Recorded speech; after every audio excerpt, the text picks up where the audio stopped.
Hey y'all, I'm Dr. Teresa Vasquez, but you can call me Dr. T, and I'm going to show you how to run your Firebase authentication with the real-time database and Webpack in Gitpod.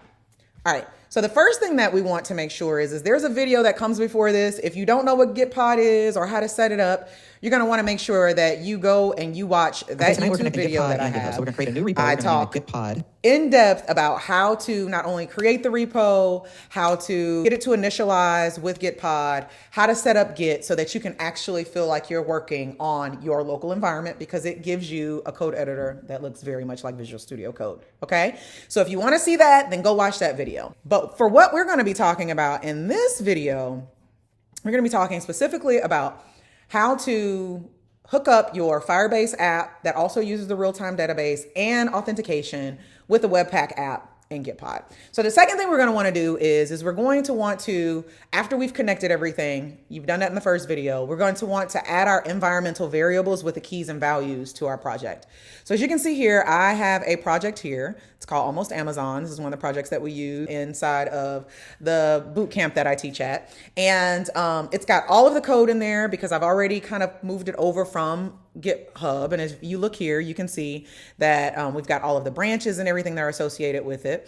But for this specific thing, because I'm using Firebase, I'm going to need to make sure that I have access to all of my environmental variables. So I'm going to create a .env file. There's a sample one in here, so you can just copy and paste that one and then make sure that you put all of your API keys in there so that things can get set up. Okay. Now, once you do that, you'll be tempted to go down and stop your server and then npm start again. And in doing that, you're going to notice that it's creating a URL so that you can actually access this. You can actually share this with other people while you're coding too, which is actually really cool. But this is not localhost, right? And in Firebase, you have to do one of two things. You have to tell it that it can watch localhost, which is the default, or you have to give it the URL that can access that Firebase database. That's for safety and security and some other things. So we're gonna have to make sure that we take this URL and add it to Firebase. So I'm gonna go to firebase.google.com. and I'm going to log into the console that actually has my Almost Amazon app. And once I'm there, I'm going to go to authentication, and then I'm going to select settings. Under the settings, there is an option here for authorized domains. I'm gonna click that, and then we're gonna add a domain. So what I'm gonna do is I'm going to go to the URL here. I'm just gonna copy it, and I'm gonna go to the authorized domains, and I'm gonna paste it in here and click add, and it will add it to there. So that whenever I go now and I try to log in, my pop-up works, so my user can be authenticated, and now we're into the app. Now, let me delete that so that you can see what it would look like if it weren't on there. So I'm actually going to delete this one. I'm going to remove it, and let's see what happens. Sign up. Hard refresh. And I go to log in. You'll see I get an error. It says this domain, blah, blah, blah, blah, blah, is not authorized to run this operation.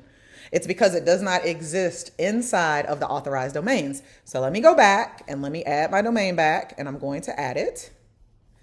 And now when I refresh and I click Google Login, boom, everything works. Now I should be able to go into my app and continue to code and do whatever I want. So actually, let me make a change in here. So see where it says all books inside of the navigation. Let's see, I think we have components, shared, nav bar. Let's say books for sale.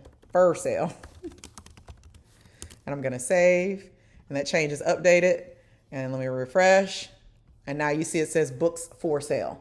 So this is how you can use a cloud-based code editor to get unstuck if you're having issues with your machine, your local machine or whatever. You can use Gitpod to get unstuck so that you can keep rocking and rolling, y'all. All right, Dr. T signing off, encouraging you to embrace your mission because you're the hero you've been looking for.